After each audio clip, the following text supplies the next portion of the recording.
Bonjour et bienvenue à toi sur cette vidéo dans laquelle tu vas découvrir comment créer ta micro-entreprise sur l'URSSAF en 2026 ou en 2027. Je vais te partager toutes les étapes à bien respecter, les erreurs à éviter lors de la création et aussi des astuces qui vont te permettre d'économiser de l'argent en micro-entreprise. Donc on est parti directement sur mon écran. Donc on se retrouve sur le site de l'URSSAF et pour créer ta micro-entreprise, il va falloir que tu ailles dans créer mon auto-entreprise juste ici. Et après, ensuite, il va falloir que tu ailles directement pour les formalités de création sur formalitéentreprise.gouv parce qu'il faut savoir qu'à partir de maintenant, l'URSSAF sert uniquement à déclarer son chiffre d'affaires et à payer ses cotisations URSSAF. Donc on va cliquer sur formalitéentreprise.gouv.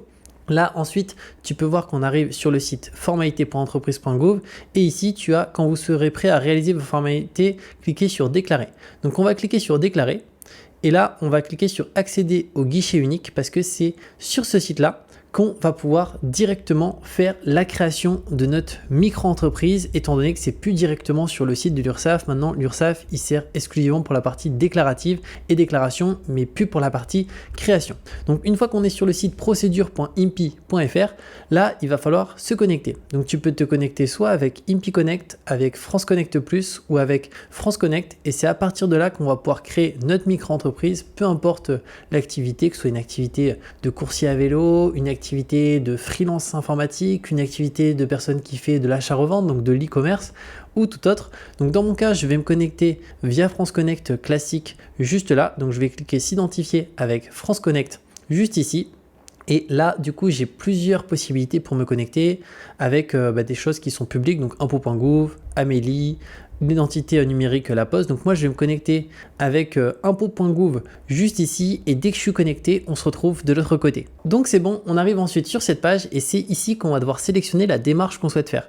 Et nous, du coup, on va se mettre sur entreprise et sur créer, modifier ou cesser une entreprise. Et nous, ce qui va nous intéresser, c'est la création d'une micro-entreprise de A à Z. Donc là, on a déposé une formalité d'entreprise. Donc tu vois qu'il y a trois possibilités. Création d'entreprise. Là, tu as tout ce qui est modification, cessation, correction. Donc ça, c'est si un jour tu souhaites modifier l'activité de ta micro-entreprise, fermer ta micro-entreprise. Et ensuite, dépôt de compte annuel. Donc ça, c'est plus pour les sociétés. Donc nous, ça ne va pas nous intéresser. Et on va se mettre directement sur création d'entreprise juste ici.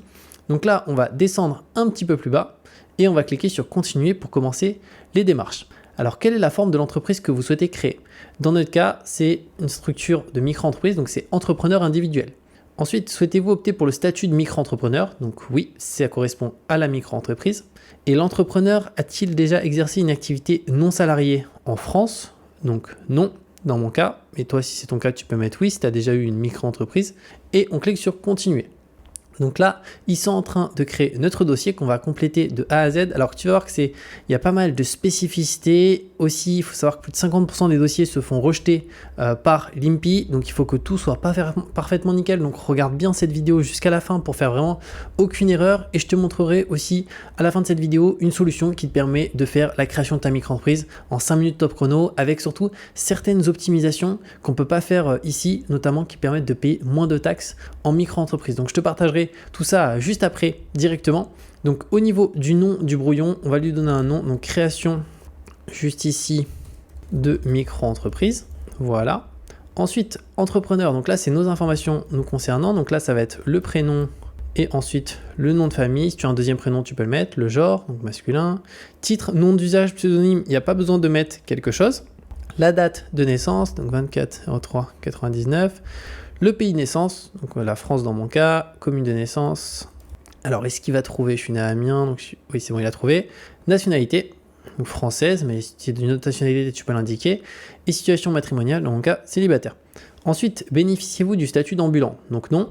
Le régime micro-social. Alors ça, c'est d'ailleurs en lien direct avec l'URSSAF parce que quand on va devoir payer de l'URSSAF, donc ça va être directement les déclarations vont devoir être faites sur l'URSSAF et donc c'est soit de manière mensuelle des déclarations ou trimestrielles. Donc si c'est de manière mensuelle, on va devoir déclarer le mois précédent et payer des cotisations URSSAF sur le mois précédent. Et si c'est trimestriel, on va devoir déclarer les 3 mois précédents et payer des cotisations URSSAF sur les 3 mois précédents. Donc moi, je préfère faire de manière trimestrielle, ça fait 4 déclarations par an au lieu de une par mois, donc 12 par an.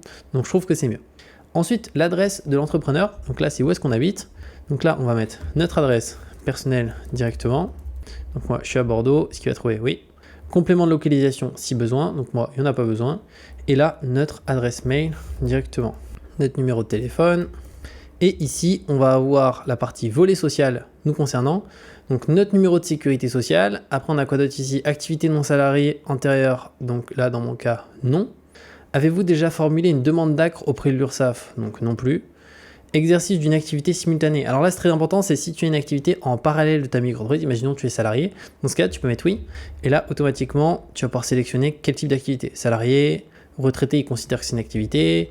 Salarié, non salarié, non agricole, donc là, c'est entrepreneur. Tu as une autre entreprise, tu as une société à côté, mais une SASU. Donc moi, dans mon cas, ici, ça va être non. Et ici, organisme d'assurance maladie. Donc dans mon cas, je suis au régime général juste ici. Alors il faut savoir qu'il y a de fortes chances que tu sois au régime général. C'est 90% de la population. Mais si jamais tu ne sais pas si tu es sur quel régime, n'hésite pas à me dire ton activité en commentaire, si tu es étudiant, si tu es salarié dans un certain domaine, fonctionnaire. Et je te dirai directement, tu dépends de quel organisme d'assurance maladie. Donc moi, je suis au régime général. Et là, je vais mettre mon numéro de sécurité sociale. Comme ça, dès que c'est bon, je clique sur étape suivante et on se retrouve juste après. Donc c'est bon, on arrive ensuite ici. Donc là, ça va être l'adresse de l'entreprise. Donc l'entrepreneur souhaite-t-il fixer l'adresse de son entreprise à son domicile personnel? Alors ça, c'est hyper important. C'est quelque chose qu'il faut comprendre. C'est que quand on a une micro-entreprise, il y a une adresse qui lui est associée, qui est une adresse qu'on va appeler une adresse professionnelle. Mais cette adresse professionnelle, ça peut être l'adresse de chez nous, ça peut être l'adresse d'une pépinière d'entreprise, l'adresse d'un centre de domiciliation. Et elle est hyper importante. Pourquoi? Parce que si pour l'exemple, si je coche oui ici, on va pouvoir le voir, c'est qu'en fait, notre adresse personnelle, elle va être divulguée sur Internet quand quelqu'un tape notre prénom et notre nom sur tous les registres publics. Donc sur tous les sites, Papers, ça va être aussi d'autres sites comme société.com. Si quelqu'un tape notre nom et notre prénom, il a automatiquement notre adresse. Et d'ailleurs, ils le mettent ici parce qu'il y a des personnes, finalement sinon qui ne le savent pas. Mais j'ai pris connaissance du caractère obligatoire, donc c'est bien obligatoire, de la publicité légale de l'adresse de l'entreprise pour le registre national des entreprises au titre de l'article, donc là il y a les articles de loi. À ce titre, lorsque vous indiquez que l'adresse de l'entreprise est fixée à votre domicile personnel, celle-ci sera rendue publique et sera diffusée notamment à des fins de réutilisation. Il nous partage sinon une solution qui est possible pour éviter ça. Donc d'autres solutions de domiciliation sont envisageables, comme par exemple centre d'affaires, pépinière d'entreprise ou locaux d'une entreprise. Pour ce faire, vous pouvez sélectionner non à la question, l'entrepreneur souhaite-t-il fixer une adresse de son entreprise à son domicile personnel? Oui à la question, le déclarant a-t-il recours à une société de domiciliation et indiquer le numéro de sirène de l'entreprise de domiciliation. Donc clairement, c'est beaucoup plus intéressant de passer par une société de domiciliation. Donc c'est souvent un abonnement mensuel, mais par contre, ça permet du coup de protéger son adresse personnelle sur Internet quand quelqu'un a notre prénom et notre nom. Et au-delà de ça permet surtout de payer beaucoup moins de CFE. Il faut savoir qu'il y a une taxe qu'on paye chaque année en micro-entreprise qui est la cotisation foncière des entreprises. Donc elle va dépendre de deux choses, du chiffre d'affaires qu'on réalise et de notre adresse de domiciliation. Mais en France, elle est extrêmement chère de partout. En moyenne, on va être autour des 1 000 € par an d'impôt total, alors qu'il y a une exception, c'est si on est domicilié sur Paris et pas région parisienne, c'est bien sur Paris au sein d'un centre, elle est plafonnée à 77 € maximum. Donc ça fait des énormes économies de CFE. Donc clairement, le mieux, c'est toujours de domicilier son entreprise sur Paris. C'est ce que font quasiment toutes les micro-entreprises, sauf ceux qui ne le savent pas et qui se retrouvent à payer des 1 000 € par an de CFE. Donc du coup, ça, c'est beaucoup plus intéressant. On protège notre adresse. Au-delà de ça, on paye moins de CFE. Donc pour l'exemple, ici, du coup, on peut mettre non. Et ensuite, recours à une société de domiciliation d'entreprise, on peut mettre oui. Et là, ça peut être n'importe quelle société de domiciliation qui est sur Paris. Et pour le coup, pour la domiciliation, moi, celle que je te conseille et qui est vraiment top parce que j'ai une structure juridique en SAS avec un associé et on passe par eux, c'est directement Legal Place qui font de la domiciliation aussi pour micro-entreprises sur Paris. Et ça coûte 17 € par mois. Mais au final, vu qu'on économise 1 000 € par an de CFE, 17 € par mois, ça fait autour un peu plus de 200 € par an. Mais on est toujours à plus de 700 € d'économie. Donc c'est vraiment hyper intéressant. Et par rapport à ça, je te mettrai directement un lien ci-dessous pour domicilier ta micro-entreprise sur Paris avec un code promo que tu peux utiliser qui est Julien Euka qui te permet d'avoir 15% de réduction sur ta domiciliation. Donc c'est juste hyper intéressant et ça t'évitera d'avoir la mauvaise surprise de recevoir ton avis de CFE à 1 000 € par an minimum, en sachant qu'à Paris, tu payes maximum 77. Et comment ça fonctionne aussi la domiciliation? Je peux t'expliquer très simplement. En fait, du coup, moi, j'ai ma domiciliation d'une des structures avec un associé. Concrètement, en fait, dès qu'on reçoit du courrier au sein de l'adresse de domiciliation qui est sur Paris, le centre scanne le courrier, on y accède en ligne et ensuite, ils peuvent réexpédier à notre adresse personnelle. Donc, c'est vraiment top. Tu n'as pas besoin de te déplacer ou quoi que ce soit. Donc, c'est vraiment beaucoup mieux là-dessus. Donc du coup, on va se remettre juste ici. Donc là, tu peux mettre directement le service de Legal Place, hein. Donc pour ça, il demande le sirène et la dénomination.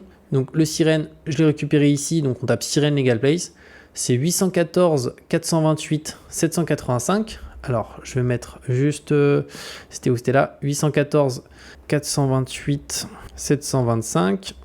Voilà. La dénomination, c'est Legal Place. Et comme ça te permettra de bien être domicilié directement avec Legal Place sur Paris et directement, après, tu n'as plus qu'à finaliser les démarches avec Legal Place, de prendre un abonnement mensuel ou annuel, peu importe. Et comme ça, tu payes 10 fois moins de CFE et tu protèges ton adresse personnelle. Donc là, on fait étape suivante. Un contrat d'appui a-t-il été conclu? Donc ça, c'est tout ce qui est contrat CAP, notamment si on a eu des financements. Mais voilà, nous, c'est pas le cas ici. C'est le cas de très peu de personnes en micro-entreprise. Donc on va mettre non. On fait étape suivante. Là, c'est s'il y a des personnes qui ont le pouvoir d'engager l'établissement et des indivisaires, donc c'est des personnes différentes de l'entrepreneur, donc nous c'est pas le cas. On fait étape suivante.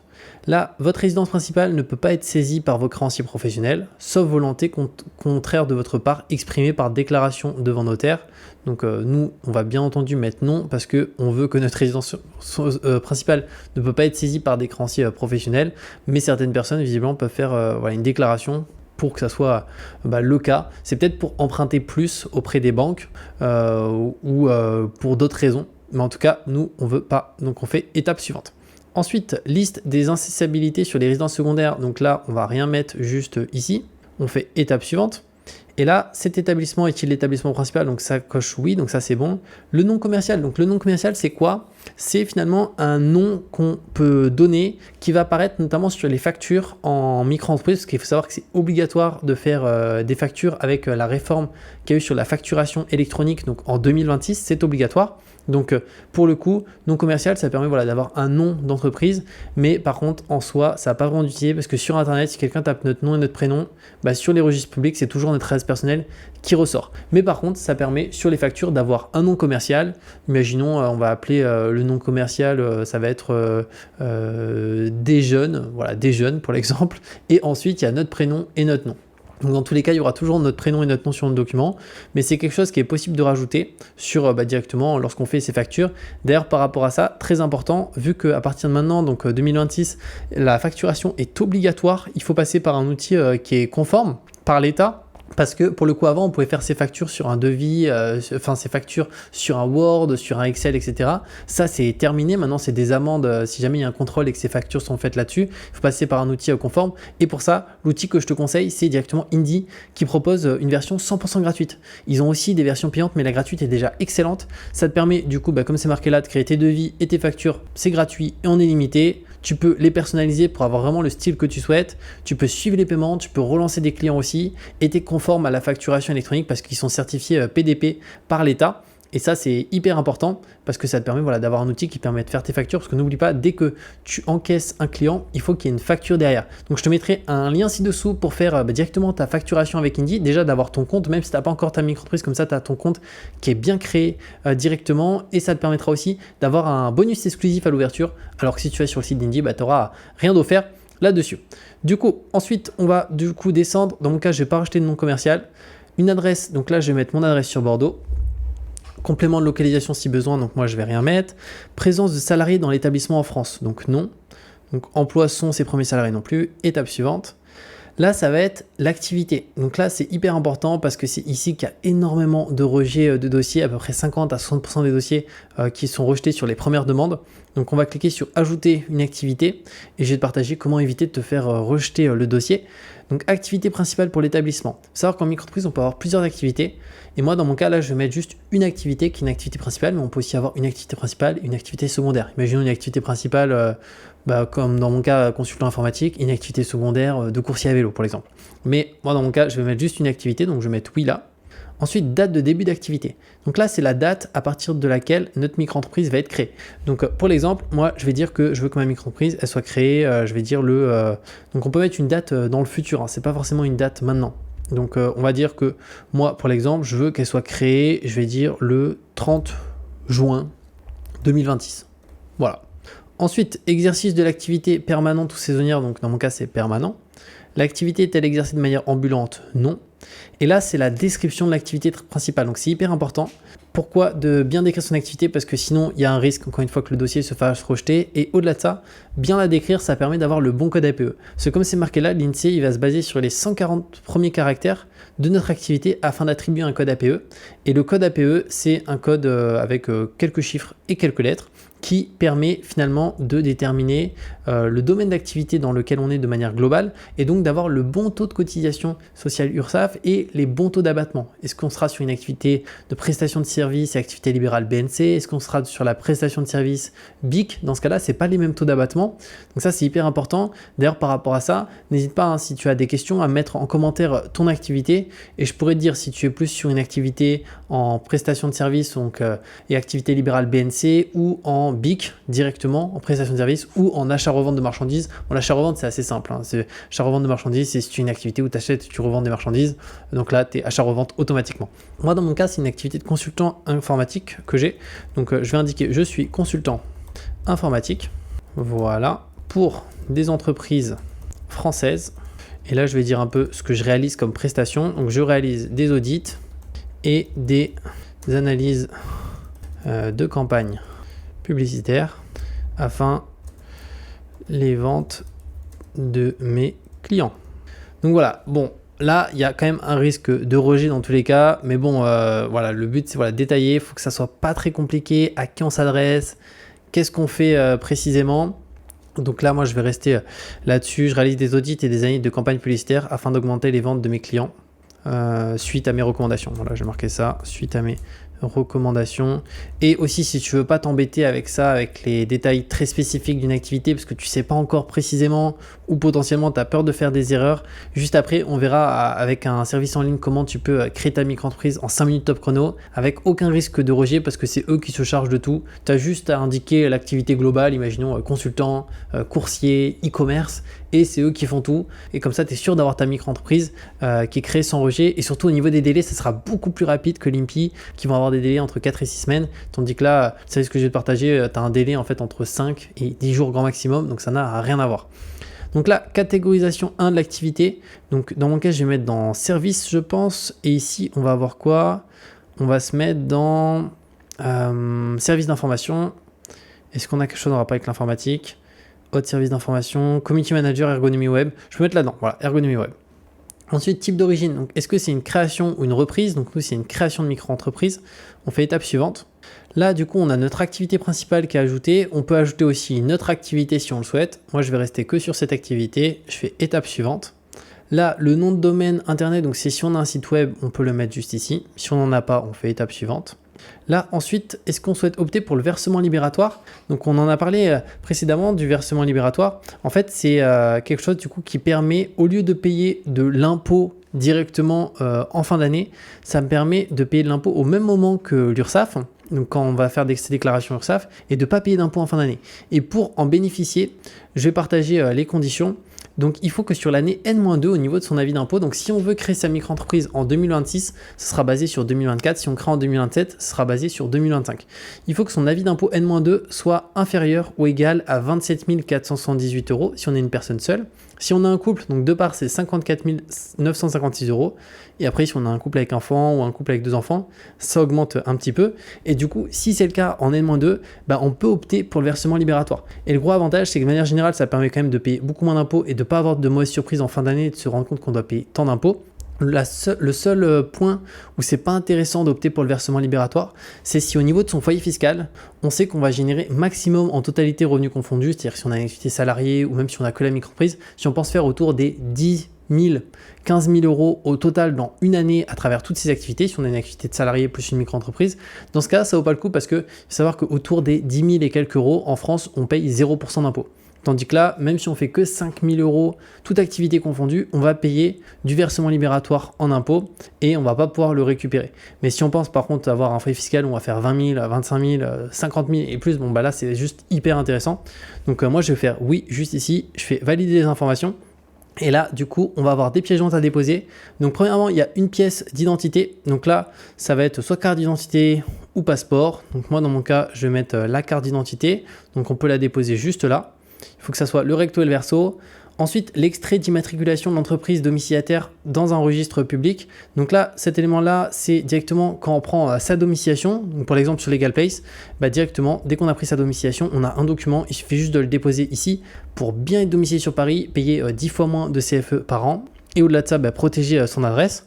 Et ensuite, on va avoir représentant ou mandataire. Là, c'est rien à compléter. C'est exclusivement quand c'est un prestataire qui s'occupe des démarches pour quelqu'un qui va pouvoir déposer son document ici de procuration signé. Et en pièce supplémentaire, ça c'est quelque chose qui peut être pas mal d'ajouter parce qu'il y a beaucoup de personnes chez qui c'est demandé. Donc ça va dépendre des activités, mais en général, après une personne sur deux, c'est demandé. Je vais partager ça. C'est une déclaration de non-condamnation et de filiation. Donc cet élément-là, c'est quelque chose qu'on peut récupérer gratuitement en ligne. Donc je mettrai un lien directement sous cette vidéo qui permet de le compléter. Donc je mettrai le lien. Et donc là, il suffit après de descendre directement ici. Et au bout d'un moment, il y a attestation, de déclaration de non-condamnation, c'est gratuit. On le télécharge et comme ça, on indique les éléments. Donc je sous-signe prénom, nom, date de naissance, A, 2 et 2. Donc ça c'est père et mère.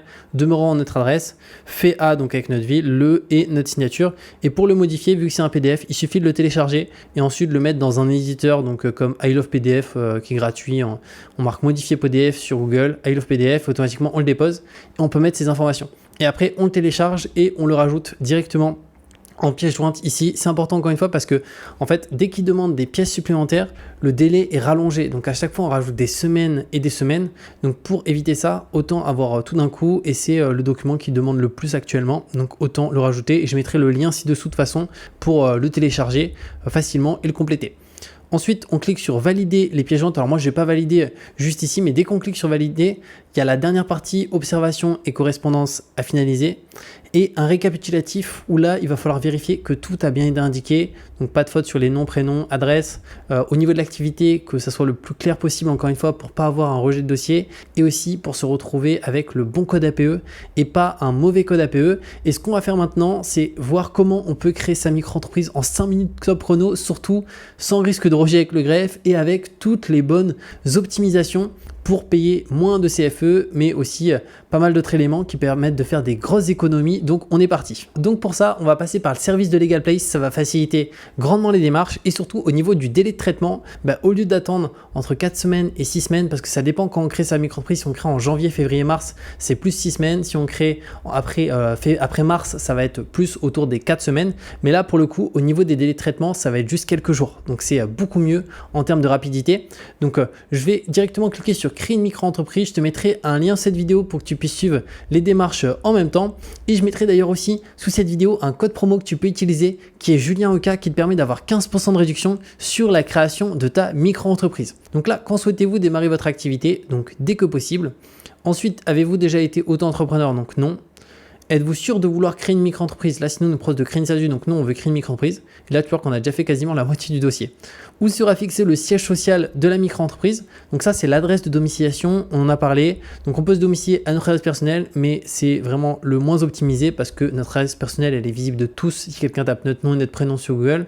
Et au-delà de ça, c'est surtout concernant la CFE, on va payer extrêmement cher, mis à part si on habite sur Paris Centre, où dans ce cas-là, on peut se domicilier à notre adresse personnelle et on paiera la CFE la moins chère. Mais si on habite région parisienne ou tout autre, à Bordeaux, à Limoges, dans un petit village, dans une grande ville, si c'est pas Paris, ça va coûter une fortune. Et donc moi, ce que je conseille, c'est vraiment de sélectionner un centre. Tu peux prendre n'importe quel centre de domiciliation sur Paris, hein. Pas besoin de choisir un spécifique, il faut juste que l'adresse soit sur Paris, que le centre soit sur Paris. Donc moi, je vais le faire via LegalPlace directement parce que en termes de rapport qualité-prix, c'est les plus intéressants et aussi c'est sans engagement. Donc ça, c'est vraiment top. Ensuite, quel est votre domaine d'activité? Donc dans mon cas, consultant et freelance, mais tu vois, tu as toutes les activités, hein, vente en ligne, commerce, automobile, coursier à vélo.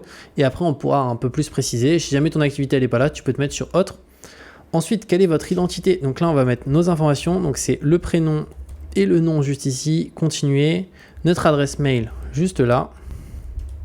Le numéro de téléphone, 69 03 17 60, continuer. Et là, que recherchez-vous? Donc, on a lancé mon activité en déléguant toute démarche. On a aussi toute solution toute main, création, compta, banque. Alors, nous, tout ce qui est comptabilité, on va vraiment pas en avoir besoin en micro-entreprise parce qu'on n'a pas besoin de comptable. On peut tout faire par soi-même. Comme j'ai dit, la seule obligation, c'est d'avoir un logiciel de facturation pour faire ses factures dès qu'on encaisse de l'argent parce que avec la réforme 2026, c'est obligatoire de faire ces factures là-dessus. Et pour ça, de toute façon, je te l'ai dit, je te mettrai un lien en dessous pour faire ta facturation avec Indy. C'est un outil qui te permet de faire ta facturation gratuitement, qui est conforme à la facturation électronique et qui est certifié PDP. Donc au moins, tu as vraiment un outil qui est nickel pour ça et tu peux en faire autant que tu veux gratuitement et en illimité des factures. Donc c'est vraiment top et je te mettrai avec le lien un bonus exclusif en plus que tu auras à l'ouverture. Donc ça c'est super. Donc nous ça va être vraiment lancer notre activité en déguant plus toutes les démarches de création de la micro-entreprise pour avoir aucune gestion avec le greffe, pas d'appel avec le greffe, pas de problème de code APE, c'est eux qui gèrent tout. Donc là ils sont en train de préparer mon dossier. Donc j'arrive sur cette page et là il y a deux packs qui me sont proposés. Donc il y a un pack standard et il y a un pack express. Donc là on peut voir que c'est 59 €, donc c'est vraiment pas cher pour déléguer toute la création de sa micro-entreprise. Donc c'est eux qui se chargent de tout, de l'immatriculation, de l'obtention du cabis qu'on reçoit chez nous. Il y a une garantie anti-rejet. Et après il y a un pack express 24 heures. Bon moi je suis pas à 24 heures près. Si ça prend 48 heures ça me va très bien, donc je vais rester sur le standard. Mais le pack 24 heures, voilà, permet d'avoir un délai un peu plus rapide et d'avoir aussi l'aide à l'obtention de l'ACRE. Donc l'ACRE c'est quoi? C'est l'aide à la création, à la reprise d'entreprise. Donc ça permet de payer moins de taxes en première année en micro-entreprise, mais c'est sous condition. Tout le monde ne peut pas en bénéficier. Et pour partager les conditions, je vais aller sur qui peut bénéficier de l'ACRE et il faut rentrer dans l'une des 9 conditions ici. Donc ça peut être toucher l'aide au retour à l'emploi, avoir entre 18 et 25 ans, ça peut être être licencié d'une entreprise en procédure de sauvegarde ou en redressement judiciaire ou en liquidation judiciaire, toucher le RSA. Donc moi malheureusement je ne rentre dans aucune des conditions ici, mais je t'invite à faire un arrêt-image pour voir si tu bénéficies et tu rentres dans l'une de ces conditions. Mais donc dans mon cas je vais prendre le pack standard qui est très très bien là-dessus. Donc je vais faire choisir le pack standard. Ensuite, héberger votre micro-entreprise avec la domiciliation Legal Place sur Paris. Alors ça, j'en ai parlé, pour moi, c'est la chose la plus importante, notamment en termes d'économie de CFE, parce que ça permet de réduire ses impôts de 1 000 € par an. Donc c'est juste énorme. Au-delà de ça, on protège notre adresse personnelle. Donc moi, je vais prendre un annuel. On peut aussi prendre en mensuel, c'est 20 € par mois. Donc de toute façon, même 20 € par mois, ça reste juste hyper intéressant parce que ça permet d'économiser au moins 1 000 € par an. Donc si on fait 20 x 12, ça fait 240 versus 1 000 € par an. Ça fait toujours plus de 700 € d'économie. Donc c'est non négligeable et ça évite d'avoir cette mauvaise surprise parce que c'est le cas d'énormément de personnes qui sont en micro-entreprise qui se retrouvent à devoir 1050, 1100, 1200 € du jour au lendemain au niveau de la CFE. Donc là, au maximum, c'est 77. Donc je clique sur ajouter et continuer. Ensuite, votre compte pro 100% sécurisé pour Géofinance comme pro. Ah, ils ont un propre compte pro, donc c'est 9 € par mois. Ah bah ça, c'est vraiment intéressant. Donc c'est un compte pro qui est un compte pro de chez Conto avec une Mastercard de corporate, donc c'est une carte d'entreprise. Ça clairement je vais le prendre parce que ça permet de distinguer mon compte perso et mon compte pro, parce qu'il faut savoir que la majorité des comptes perso, notamment Boursobank, Fortuneo, Revolut, N26, sont des comptes à usage personnel, donc on ne peut pas s'en servir pour un usage pro. Donc ça peut marcher, on peut recevoir des virements, mais jusqu'au jour où il y a une demande de justificatif et qu'on montre que du coup c'est un compte qu'on utilise pour un usage pro et le compte est fermé et on ne peut plus rouvrir ni rien. Donc clairement moi je préfère avoir un compte dédié, donc là pour 9 € par mois, c'est hyper intéressant. Donc je vais faire ajouter et continuer. Donc là j'ai un récapitulatif, la création plus la domiciliation plus le compte pro, donc j'en ai pour 70,80 €, donc ça c'est top. D'ailleurs pour payer moins cher je vais ajouter un code de réduction, donc comme ça me permettra de payer moins cher et je te mettrai aussi directement le code à l'écran, donc c'est Julien EK tout en majuscule et il te permet d'avoir automatiquement 15% de réduction. Donc là j'en ai pour 60,18 €, donc c'est juste hyper intéressant.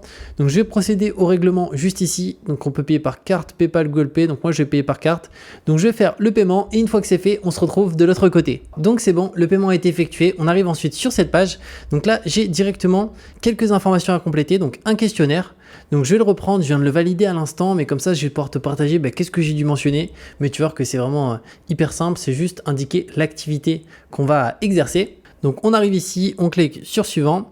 Donc au niveau de l'activité, c'est tout simplement dans mon cas conseiller en informatique. Donc tu vois qu'ici il n'y a pas du tout besoin de détailler ou quoi que ce soit parce que ensuite c'est eux qui se chargent d'ajouter les bons éléments par rapport à l'IMPI pour que ça rentre parfaitement dans les cases de l'IMPI, qu'on ait le bon code APE et qu'il n'y ait aucun rejet de dossier. Mais si imaginons pour l'exemple on serait coursier à vélo, je marque coursier à vélo. Si imaginons on serait dans l'e-commerce, on marque e-commerce. Toutes les activités sont présentes, même les activités manuelles, si on est plombier ou tout autre. Donc moi dans mon cas je vais mettre directement consultant juste ici. Donc, je vais attendre un petit peu, conseiller en informatique, voilà, je fais suivant. Ensuite, où sera située votre adresse de domiciliation? Donc moi c'est via Legal Place sans engagement. Là on a un rappel des avantages juste ici, je fais suivant. Là c'est notre identité, donc c'est prénom, nom, date de naissance, ville de naissance, nationalité, identité des parents. et situation personnelle. Ensuite, je fais suivant. Là, c'est ce qu'on a déjà eu une micro-entreprise par le passé, donc dans mon cas, non, je fais suivant. Là, ensuite, c'est nos coordonnées, donc numéro, notre adresse, ensuite notre mail juste ici, on refait suivant. Là, c'est concernant la domiciliation, donc où est-ce qu'on souhaite que notre courrier soit réexpédié. Donc moi, j'ai mis à mon adresse sur Bordeaux. Qu'est-ce que ça signifie? C'est qu'en fait, vu que l'adresse de domiciliation est sur Paris, on a une boîte aux lettres sur Paris qui est attitrée à notre nom que le centre de domiciliation gère. Donc dès que du courrier arrive dans la boîte aux lettres, nous, on n'a pas du tout besoin de se rendre sur Paris. C'est le centre de domiciliation qui ouvre la boîte aux lettres tous les jours. Et s'il y a du courrier, ils vont le scanner. Et donc nous, on va être notifié par mail, on va y accéder en scan en ligne et on peut demander que ce courrier soit réexpédié à notre adresse personnelle. Et d'ailleurs, on peut le voir. Pour ce qu'ils appellent les courriers sensibles, donc carte bancaire, chèque, recommandé, impôts et autres, ça, ils le renvoient systématiquement, gratuitement à notre adresse dans la journée. Et après, pour les autres documents, on peut demander de la réexpédition sur demande. Donc d'ailleurs, ici, souhaitez-vous bénéficier de 15% de réduction avec un abonnement annuel? Donc moi, j'ai pris un abonnement annuel. Mais en soi, on peut aussi prendre un abonnement en mensuel. Dans tous les cas, par rapport aux économies que ça permet de faire, ça reste juste hyper intéressant parce qu'on économise au moins 700 € par an. Mais moi, je vais rester sur l'annuel. Ensuite, souhaitez-vous recevoir tous les originaux par ordre postal? Moi, j'ai mis non, donc ça permet d'avoir juste le courrier sensible à notre adresse et c'est ce que je t'invite à faire. Comme ça, c'est gratuit et tu reçois exclusivement chez toi les courriers vraiment hyper importants. Et pour les courriers qui sont pas importants, qui souvent sont juste des publicités, qui les réexpédient pas à notre adresse personnelle. Ensuite, avez-vous un justificatif domicile à votre nom? Donc dans mon cas, oui. Donc si tu es locataire ou propriétaire de logement, tu mets oui. Si jamais tu es hébergé chez quelqu'un, tu peux mettre non, juste ici. Et comme ça, après, tu pourras juste mettre un justificatif au nom de la personne chez qui tu es hébergé. Je fais suivant. Êtes-vous une personne politiquement exposée? Non. Je fais suivant. Le régime social, donc là, c'est son numéro de sécurité sociale. Là, c'est son régime d'assurance maladie. Donc moi, je suis au régime général comme plus de 90% de la population. Mais si tu es sur un autre régime, tu peux l'indiquer. Et si tu sais pas sur quel régime tu es, tu peux me dire ton activité dans les commentaires. Si tu es étudiant, si tu es fonctionnaire, salarié en CDI, en intérim. Et je te répondrai directement par rapport à ton régime d'assurance maladie. En plus de la micro-entreprise, est-ce qu'on va également rester? C'est si on a une activité en parallèle. Donc moi, ça ne sera pas le cas. Donc j'ai mis non juste ici. Êtes-vous actuellement gérant d'une SARL, EURL? Donc ça, c'est une forme de société, donc non plus dans mon cas. Et là, c'est le chiffre d'affaires qu'on prévoit de faire la première année via notre micro-entreprise. Donc c'est une estimation, ça n'engage à rien. Mais moi, j'ai mis entre 10 000 et 40 000 € pour ma première année. Et je fais suivant. Ensuite, là, c'est concernant les cotisations URSSAF. Du coup, c'est soit tous les 3 mois qu'on fait une déclaration, soit tous les mois. C'est vraiment au choix. Moi, je préfère déclarer tous les 3 mois où je vais devoir déclarer les 3 mois précédents. Comme ça fait moins de déclarations à faire. Je fais suivant. Là, c'est concernant l'impôt sur le revenu, notamment le versement libératoire. Donc moi, dans mon cas, du coup, je peux en bénéficier. Donc j'ai mis oui. À mon sens, c'est vraiment intéressant parce que du coup, ça permet de payer moins d'impôts là-dessus et d'éviter de payer de l'impôt en fin d'année. En fait, on lisse l'impôt au même moment que notre déclaration URSSAF. Ensuite, les cas particuliers, aucun des choix ci-dessous. On fait suivant. Le compte pro, j'ai déjà pris. Donc ça, c'est nickel. Assurance professionnelle, c'est pas obligatoire. Donc ça, j'ai mis je ne suis pas intéressé. La partie formation, pareil, ça ne m'intéresse pas d'être contacté pour une éligibilité. Et ensuite, prochaine étape, là, c'est comment on a connu Legal Place. Donc moi, c'est bouche à oreille et avez une communauté sur les réseaux. Donc dans mon cas, j'ai mis oui et je fais valider juste ici. Donc là, c'est en train de s'enregistrer. Donc ça me remet sur cette page. Donc au niveau du questionnaire, on est bon. La domiciliation, donc là, c'est plus que la signature en ligne. Donc ça, je vais le faire juste après, c'est rapide. C'est pour du coup être bien domicilié sur Paris et payer 10 fois moins de CFE par an. Et surtout protéger son adresse. Et ensuite, justificatif. Là, il y en a 2, donc c'est une pièce d'identité à notre nom. Donc dans mon cas, je vais mettre ma carte d'identité et ensuite un justificatif à notre nom et à notre domicile personnel. Donc moi, je vais mettre la facture de ma box internet, mais ça peut être une facture d'électricité, une facture de gaz ou autre. Et juste avant la signature, j'ai le compte pro. Donc là, c'est quoi? C'est une vérification d'identité avec la carte d'identité ou le passeport pour finaliser l'ouverture du compte pro. Et dès que c'est bon, je pourrais faire la signature. Donc vous pourrez signer quand nous aurons validé votre dossier. Ah oui, pour valider le dossier, il faut qu'il y ait tout qui soit en vert. Donc il faut que je dépose. Donc c'est ce que je vais faire. Je vais déposer les dernières pièces justificatives juste ici. Donc voilà comment ça se passe pour créer sa micro-entreprise de A à Z avec toutes les bonnes optimisations. N'hésite pas d'ailleurs si tu as la moindre question à me la mettre en commentaire, que ce soit par rapport à ton régime d'assurance maladie qu'on te demande dans le formulaire ou d'autres informations. Je pourrais vraiment t'aider avec plaisir là-dessus. Et comme je je t'ai dit, je te mets le lien ci-dessous pour créer ta micro-entreprise en quelques minutes ultra facilement. Et au-delà de ça, tu peux utiliser le code promo qui est Julien Oka qui te permet d'avoir 15% de réduction sur la création, mais aussi sur la partie domiciliation, compte pro. Donc c'est juste hyper intéressant. Et par rapport aussi à la partie facturation qui est obligatoire maintenant à partir de 2026, je te mettrai aussi le lien d'Indy qui permet de faire ta facturation gratuitement de A à Z. Donc n'hésite pas à en profiter et on se retrouve très bientôt pour de nouvelles vidéos.